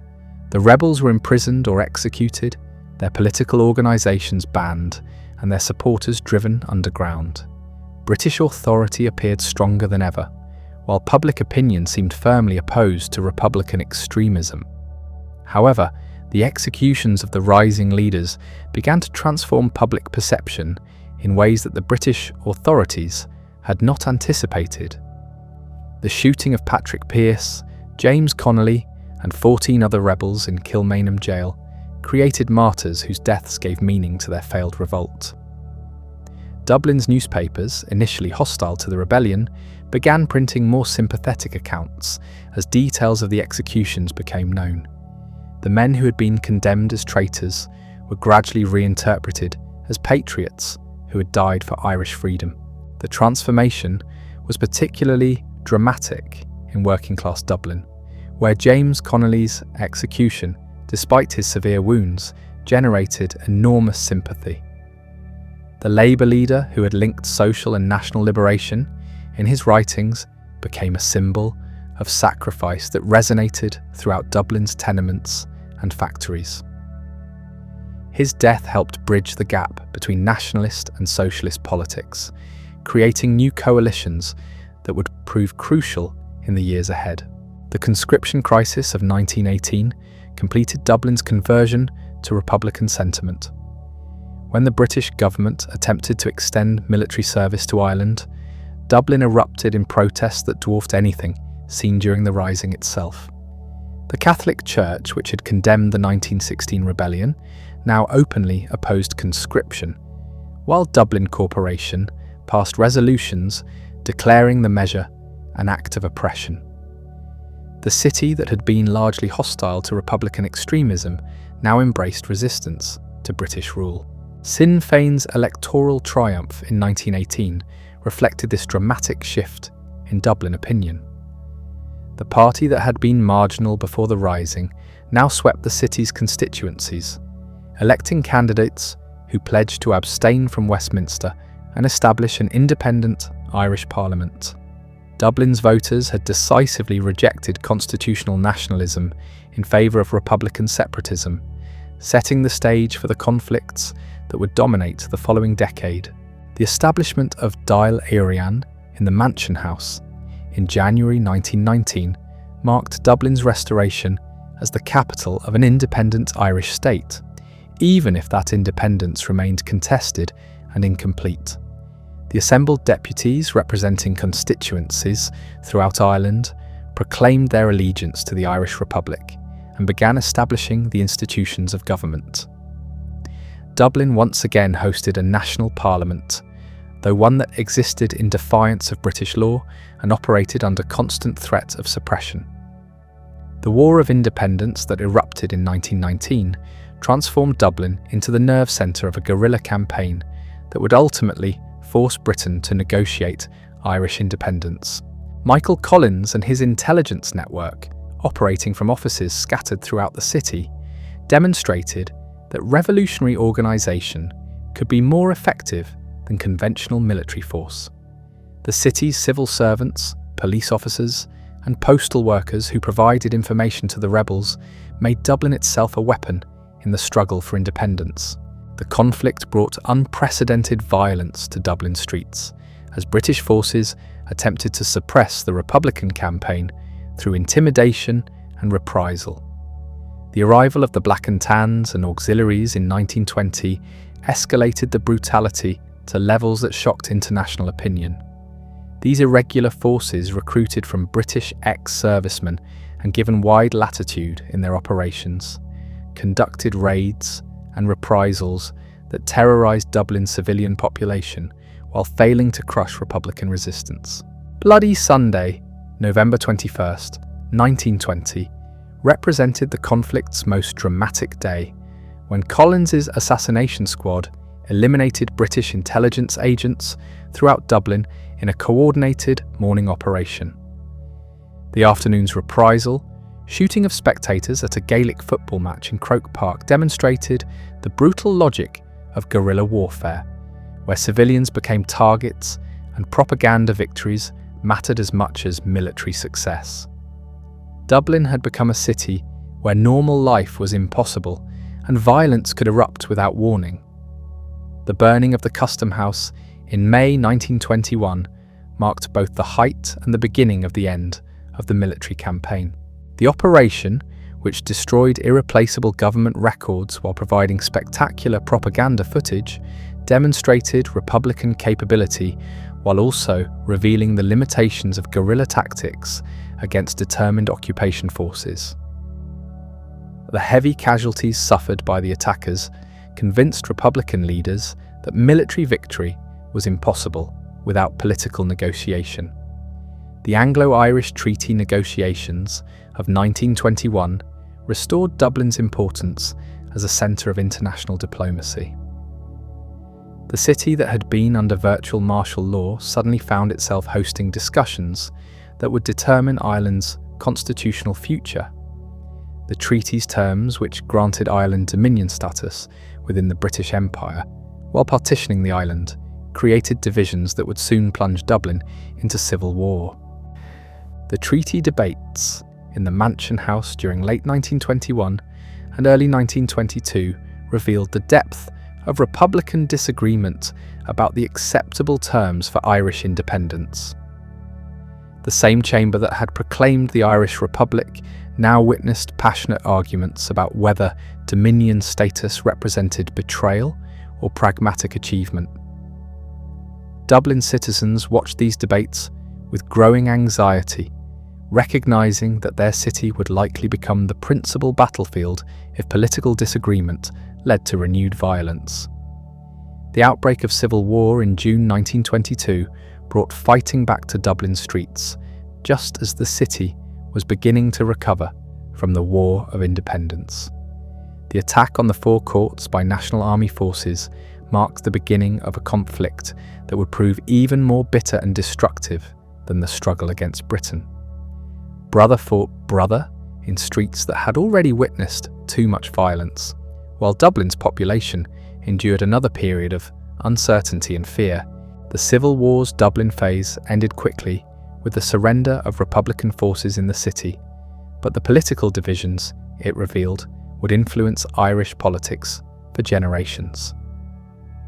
The Free State government, established in the former Parliament House on College Green, faced the enormous challenge of creating legitimate institutions while half the country rejected its authority. Dublin had to serve as both a national capital and a symbol of contentious compromise. The assassination of Michael Collins in 1922 deprived Dublin and Ireland of their most charismatic leader at the moment when his political skills were most needed. The man who had made Dublin the centre of successful resistance to British rule was killed in his native Cork, but his funeral in the capital attracted enormous crowds who recognised that an era was ending. Dublin had lost the architect of its liberation, just as the city was beginning to rebuild from years of conflict. The establishment of the Irish Free State in 1922 marked the beginning of Dublin's modern era as the capital of an independent Irish state. The city that had been a provincial centre within the United Kingdom now faced the challenges and opportunities of serving as the seat of government for a newly sovereign nation. The Georgian buildings that had housed British administration were adapted to serve Irish democracy, while new institutions were created to meet the needs of an independent state. The Boundary Commission crisis of 1925 reminded Dublin's leaders that partition remained a contentious and potentially temporary arrangement. The city found itself capital of a state whose territory and legitimacy remained contested by significant portions of the island's population. This uncertain situation would influence Dublin's development throughout the following decades as governments struggled to create stability and prosperity within artificially restricted boundaries. Economic development became a crucial priority for Dublin's new role as a national capital. The city needed to develop industries and services that could support its expanded administrative functions while providing employment for citizens who had endured years of conflict and uncertainty. The establishment of the Electricity Supply Board and other state enterprises demonstrated government commitment to modernisation while creating new employment opportunities in Dublin and throughout the country. The cultural renaissance that had begun before independence continued with renewed vigour as Dublin embraced its role as the capital of a Gaelic nation. The Abbey Theatre resumed its position as a leading centre of dramatic innovation, while the National Library and Museum expanded their collections to reflect Ireland's distinctive heritage. Dublin was developing cultural institutions that reflected its new status while maintaining connections to the broader world of arts and learning. The language revival movement found new official support as Dublin became the headquarters of efforts to restore Irish as the nation's primary language. Government departments conducted business in Irish, while Dublin schools implemented new curricula designed to produce fluent Irish speakers. The city's street signs appeared in both languages, symbolically asserting Ireland's cultural independence while acknowledging the practical dominance of English.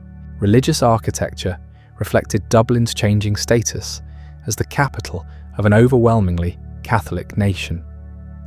The pro-cathedral assumed greater prominence as the centre of Catholic ceremonial life, while new churches were built in architectural styles that emphasised Irish rather than English influences.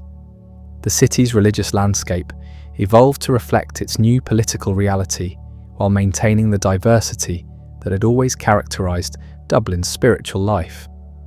The 1930s brought new challenges as Dublin grappled with economic depression and international tensions that threatened the stability of the young state.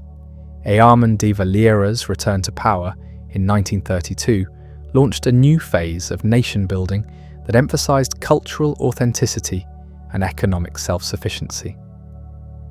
Dublin became the centre of policies designed to create a distinctive Irish society that would be modern yet traditional, prosperous yet authentic. The economic war with Britain during the 1930s forced Dublin to develop new trading relationships and industrial capabilities. The city's manufacturers expanded production to replace British imports, while government policies encouraged the establishment of new industries that would reduce dependence on traditional trading partners. Dublin was learning to function as the capital of an economically independent nation rather than a regional centre within the British Empire. The new Constitution of 1937 formally established Dublin as the capital of a sovereign Irish state that claimed jurisdiction over the entire island. The city found itself at the centre of constitutional arrangements that reflected de Valera's vision of Irish independence while maintaining practical relationships with Britain and the Commonwealth. Dublin was now the capital of Éire, a state that asserted its distinctiveness while recognising the realities of geography and economics. As the 1930s drew to a close, Dublin had successfully established itself as a functioning national capital that commanded respect throughout the international community. The city that had been born as a Viking trading post and had served as the administrative centre for successive conquering powers had finally achieved its destiny as the capital of an independent Irish nation. Yet even greater challenges lay ahead as Europe moved toward another devastating war that would test Dublin's neutrality and force Ireland to define its place in a rapidly changing world. The outbreak of World War II in September 1939 placed Dublin in an unprecedented position as the capital of a neutral nation surrounded by belligerent powers. Eamon de Valera's decision to maintain Irish neutrality, despite enormous pressure from Britain and later the United States, transformed Dublin from a peripheral European capital into a unique sanctuary in a continent engulfed by total war.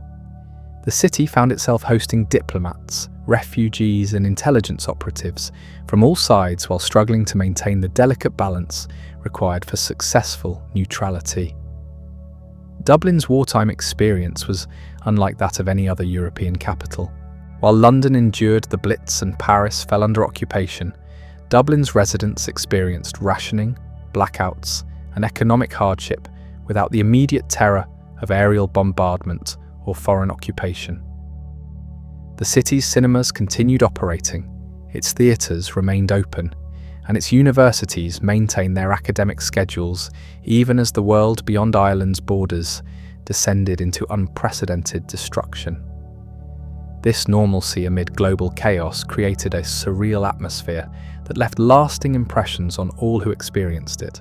The economic challenges of wartime neutrality forced Dublin to develop new forms of self-reliance that would influence Irish development for decades to come.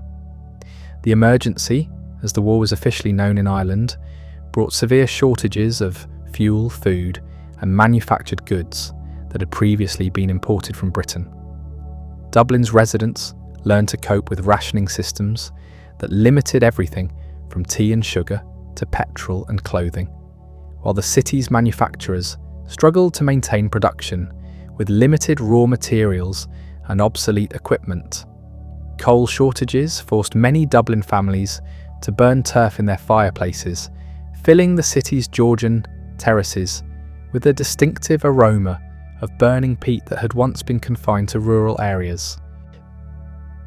The sight of horse-drawn carts returning to Dublin streets reflected the broader technological retreat forced by fuel shortages, while the famous double-decker buses were converted to run on gas produced by onboard generators.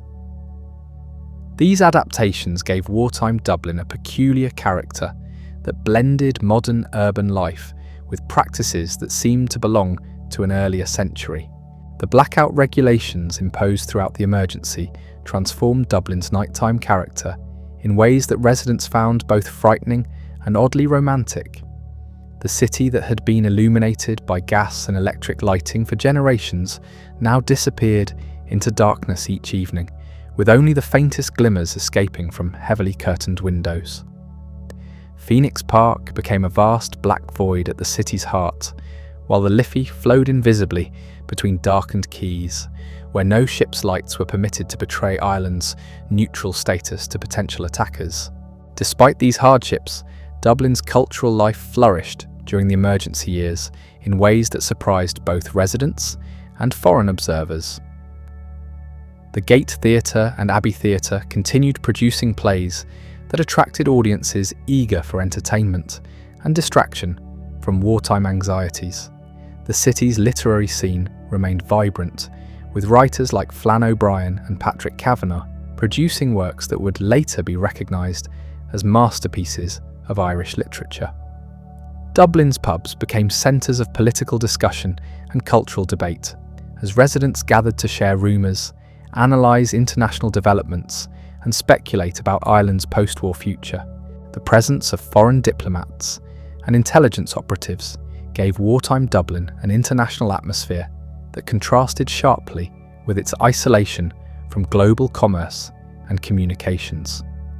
The city's hotels hosted representatives from all the major belligerent powers, creating situations where German and British agents might find themselves dining in the same restaurant or attending the same social functions.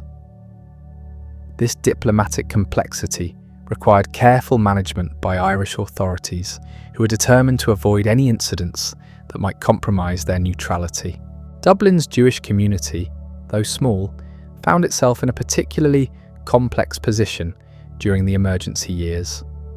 While Ireland's neutrality provided protection from the Holocaust engulfing European Jewry, the community faced suspicion and hostility from some quarters who questioned their loyalty to Irish neutrality.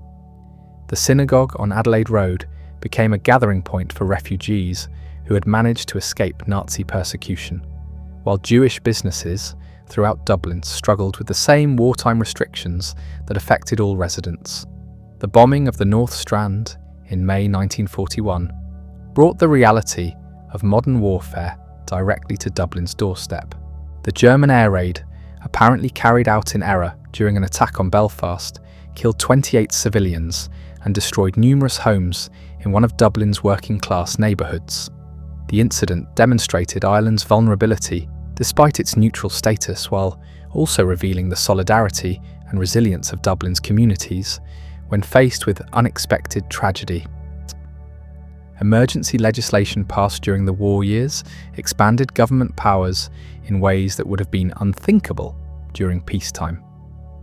Dublin Castle, once again the centre of extensive security operations, coordinated surveillance activities designed to prevent both British and German intelligence operations from compromising Irish neutrality. The special branch monitored suspected foreign agents, while also keeping watch on IRA activists who might attempt to exploit wartime conditions to resume their campaign against the state. The end of the war, in 1945, found Dublin emerging from 6 years of isolation, with a population that had grown more confident in Irish independence, but also more aware of their country's limitations. The city had successfully maintained its neutral status throughout the greatest conflict in human history, but the economic costs of isolation had been severe. Dublin's infrastructure required massive investment, while its industries needed modernisation to compete in the post-war world economy. The post-war reconstruction period brought new challenges as Dublin struggled to modernise its economy while maintaining the cultural distinctiveness that had been reinforced during the emergency years. The city's population began growing rapidly as rural Irish sought opportunities in the expanding civil service and the new industries that were being established with government support. Dublin found itself transforming from a Georgian administrative centre into a modern European capital, with all the social and economic pressures that such growth entailed. The decision to remain outside NATO in 1949 reinforced Dublin's position as the capital of a neutral state, but it also highlighted Ireland's continued isolation from the mainstream of European development. The city that had successfully navigated the challenges of wartime neutrality now faced the different but equally complex task of defining Ireland's role in the emerging Cold War world. Dublin's diplomats found themselves explaining Irish neutrality to allies and enemies alike, while seeking ways to participate in European reconstruction without compromising their independence.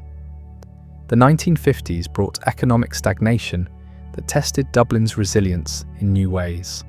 High unemployment and limited opportunities drove many young Dubliners to emigrate to Britain and America, creating a brain drain that weakened the city's intellectual and cultural life. The Georgian terraces that had once housed the Anglo-Irish elite were subdivided into flats and bedsits for working-class families, while many of the city's grand public buildings showed signs of neglect that reflected broader economic difficulties. Yet beneath this surface stagnation, important changes were occurring that would transform Dublin's prospects in the following decades. The establishment of the Industrial Development Authority in 1949 marked the beginning of systematic efforts to attract foreign investment and modernise Irish industry. Dublin's universities expanded their programmes to meet the needs of a changing economy, while the city's cultural institutions began developing new approaches to preserving and presenting Irish heritage to both domestic and international audiences. The television age arrived in Dublin with the establishment of Telefís Éireann in 1961, bringing the city into immediate contact with global culture in ways that previous generations could never have imagined. The new medium transformed Dublin family life, while also creating new forms of cultural expression that would influence Irish society for decades to come. The city that had been isolated during the emergency years was now connected to international broadcasting networks that made global events immediate and personal for ordinary residents. The 1960s economic boom, driven by free trade agreements and foreign investment, transformed Dublin from a stagnant administrative centre into a dynamic modern city. Multinational corporations established operations in Dublin's expanding industrial estates, while the city's financial sector grew to serve both domestic and international clients. The construction industry experienced unprecedented growth as new suburbs spread across the surrounding countryside, fundamentally altering Dublin's relationship with its rural hinterland. Urban renewal projects during the 1960s and 1970s brought both opportunities and challenges as Dublin authorities struggled to balance heritage preservation with modernisation needs. The demolition of Georgian buildings to make way for office blocks and shopping centres sparked protests that revealed growing appreciation for Dublin's architectural heritage, while also highlighting the tensions between development pressures and conservation concerns that would continue to shape the city's evolution. The Troubles in Northern Ireland, beginning in the late 1960s, brought new security concerns to Dublin as the city found itself hosting refugees, while also serving as a base for various political organisations seeking to influence events across the border. Dublin's residents watched television coverage of violence in Belfast and Derry with mixture of sympathy and anxiety, recognising that their own peaceful existence depended partly on maintaining the political stability that had been achieved through partition decades earlier. European Economic Community membership in 1973 marked another watershed moment in Dublin's development as the city became the capital of a member state within an increasingly integrated European system. The opportunities for trade, investment, and cultural exchange that EEC membership provided transformed Dublin's prospects, while also creating new challenges, as traditional relationships with Britain were supplemented by connections to continental European partners. The economic difficulties of the 1970s and early 1980s tested Dublin's resilience once again, as high unemployment and emigration reminded residents that prosperity could not be taken for granted. The city's young people found themselves facing limited opportunities at home, while their counterparts in other European capitals enjoyed expanding employment markets and rising living standards. Dublin's pubs and cultural venues provided gathering places for those who remained, creating artistic and intellectual communities that would eventually contribute to the city's cultural renaissance. The transformation that began in the late 1980s and accelerated through the 1990s restored Dublin's position as one of Europe's most dynamic capitals. The combination of European Union funding, foreign investment, and educational expansion created an economic boom that attracted international attention while also drawing thousands of Irish emigrants back to their homeland. Dublin found itself at the centre of the Celtic Tiger phenomenon that made Ireland a symbol of successful European integration and economic modernisation. The peace process that culminated in the Good Friday Agreement of 1998 removed the security concerns that had shadowed Dublin's development for 3 decades, while opening new possibilities for cooperation throughout the island. The city that had been the capital of a partitioned state now found itself serving as the centre of a peace process that attracted global support and admiration. Dublin's role in facilitating negotiations between formerly bitter enemies demonstrated the diplomatic skills that the city's leaders had developed over decades of careful neutrality and patient relationship building. As Dublin entered the 21st century, the city faced challenges that would have been unimaginable to previous generations. Immigration from Eastern Europe, Africa, and Asia created the most diverse population in Dublin's history, while rapid economic growth strained infrastructure that had been designed for a much smaller and less prosperous community.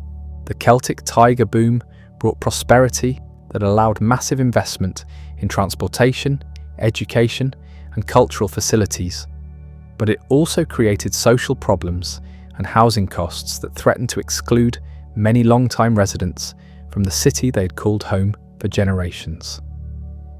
The financial crisis of 2008 ended the Celtic Tiger era abruptly, forcing Dublin to confront the consequences of rapid growth and speculative excess. The city that had seemed destined for unlimited prosperity found itself dealing with unemployment, emigration, and social problems that recalled earlier periods of difficulty. Yet Dublin's response to this crisis demonstrated the resilience and adaptability that had characterized the city throughout its long history, as residents and leaders worked to rebuild their economy on more sustainable foundations. The recovery that began in the early 2000s established Dublin as a major centre for technology and international services, attracting global companies that chose the city as their European headquarters. The transformation of former industrial areas into vibrant, mixed-use neighbourhoods reflected Dublin's ability to reinvent itself while preserving the historic character that made it distinctive among European capitals. The city that had been founded by Viking traders had successfully adapted to the demands of the global digital economy while maintaining its essential Irish character. Today, Dublin stands as a testament to the power of persistence, adaptation, and cultural confidence. The city that has witnessed conquest and liberation, prosperity and depression, isolation and integration, has emerged as a confident European capital that honours its complex history while embracing an uncertain but promising future. The black pool that gave Dublin its name still flows beneath the modern bridges that span the Liffey, carrying the waters of Irish history toward the sea, while reflecting the lights of a city that has fulfilled the dreams of countless generations who called it home. From the black pool where Viking longships first moored to the gleaming office towers that now pierce Dublin's skyline, we've witnessed an extraordinary journey that spans more than a millennium of human ambition, struggle, and triumph.